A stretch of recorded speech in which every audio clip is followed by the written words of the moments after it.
بسم الله الرحمن الرحيم. أولا السلام عليكم، تحية طيبة، تحية جزائرية. يشرفني أن أشارك في هذا المهرجان الدولي وأن أدلي بدوري كذلك بين الشعراء بقصيدة عنوانها طرز القصيدة. تقول القصيدة: جاتني القصيدة بقشابة بها حرير، قالت لي يا مجدوب طرزني بالحكمة، طرزني بطرز الحساب ما هو التقدير، بخيوط الكلام نبداه بصوغ الكلمة، نسجني من خيالك لك بخير التفكير، حكمني بمرمطة الأقوال في أسهل الخدمة، زوقني بالشدة معاني اللي شافني الحير، أرشمني حروف دير لكل معنى نشمة، أرشمني شجرة مفرعة رمز للخير، رمانة وسط جنان جبتك الكرمة،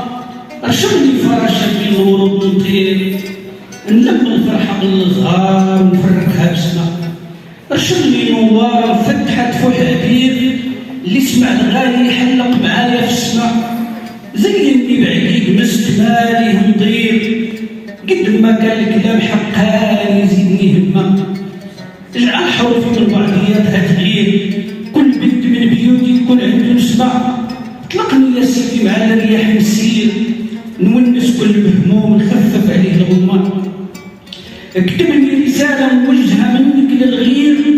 نخاطب قلب الإنسان إلى مكان عمى، منشور وصايا وعد وتحذير، صادقة في مسعايا صافية مثل الماء، نكون جابة اللودن ننبه بضمير، نبان شمعة ضاوية في دروب الظلمة، يسمعني كلام منظوم في أحلى تعبير، يحرك راسه من الفرحة يسير النغمة، إلى ترصديني علقني في خيط النشير، إلى ترصديني علقني في خيط النشير، يقراني كتابة كل من داز ولقاني الماء، هكذا بغيت نكون وتمنيت نصير، بشارة كل متفائل في هاد زمان الزحمة،